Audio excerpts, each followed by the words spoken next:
So it just really appears that Trump is going to win in 2020. It just really does. And who was Trump's biggest ally in what looks like a win for him in 2020? The Democrats. It's the Democrats.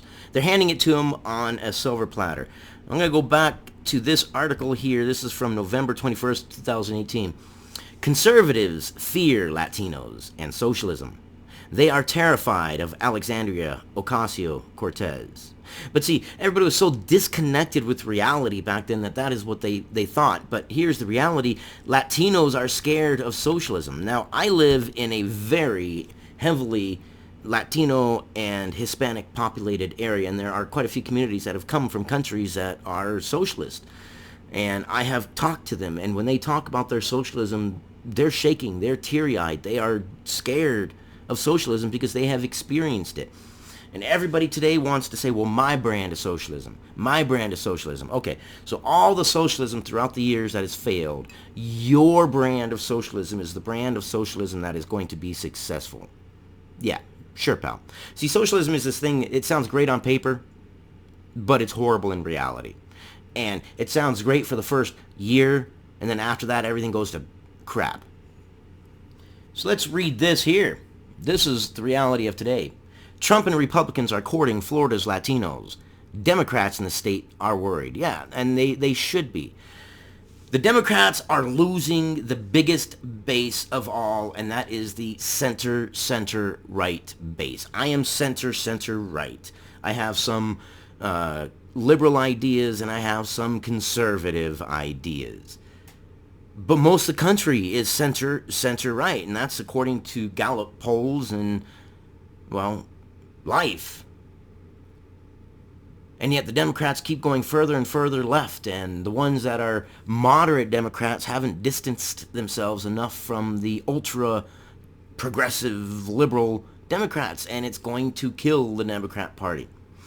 The Republicans are going to eat up that center base, that center-right base, and we're going to be left with a really weak Democratic Party and an extremely strong Republican Party, a super party, if you will.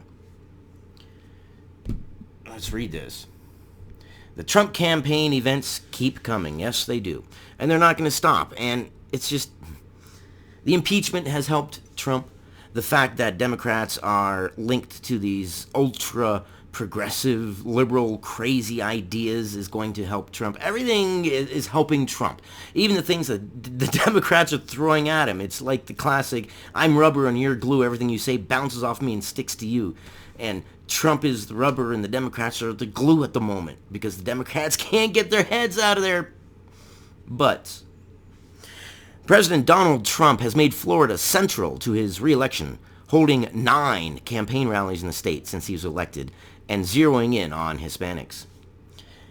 Vice President Mike Pence has also been spending an ample amount of time in Florida. He just wrapped up a rally in Kissimmee as part of the Latinos for Trump coalition, pledging to the largely Puerto Rican crowd the administration will support the island after the earthquakes and touting the strong U.S. economy. And that's going to be a rallying point that the Democrats are going to have to tiptoe around. There are some people that are going to tell you, oh, no, the economy, they can handle the economy. No, they can't. All year, the Democrats are going to have to steer the conversation away from the economy. Unemployment is down. Wages are up. Yes, job growth has slowed, but job growth has slowed because unemployment is down and our workforce is getting more valuable. If we don't have too many workers for the amount of jobs, your job is valuable. Your time is more valuable. In addition to the rallies, Trump has held numerous events in the state, addressing its diverse groups such as Venezuelans and Cuban Americans.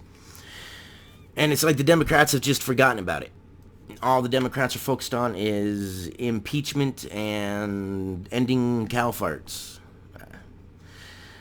At one of the events, on January 3rd, Trump launched the Evangelicals for Trump coalition from a South Florida megachurch attended by thousands of Latinos. And he's getting the vote. He's getting the vote. Mauricio Tamayo, 52, a member of the congregation, said he didn't like Trump at first. And see, this is where the magic of Trump comes in. And I'm not a Trump supporter. I'm a supporter of rule of law and looking at the world from a realistic perspective and looking at things like this is life, this is the way things are, this is the way humans are, this is the way humans act. But listen to this. I wasn't used to his style. I thought he was arrogant.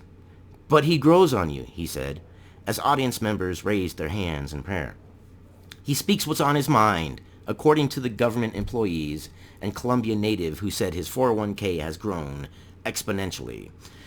Yeah, and that's why he speaks to the average American, the average Latino, the average person, because he's not hoity-toity, he's not using these big words, he's not saying, I'm from Harvard and therefore I know best. No, he's crude, he's rude, he's rash, but it appeals to the average American who's sick and tired of the BS. Trump won Florida in 2016 by less than 1 percentage point, and most likely needs to carry the state to win re-election. It's the state where Trump has the greatest amount of support among Latinos, at around 34%, which is amazing. Amazing. Democrats, if you don't get your act in gear and realize what you are doing wrong and distance yourselves from those people who are hurting your campaign. I mean, right now it's almost like the Democrats are undercover Republicans just trying to help Trump. I mean, really, that's what it seems like.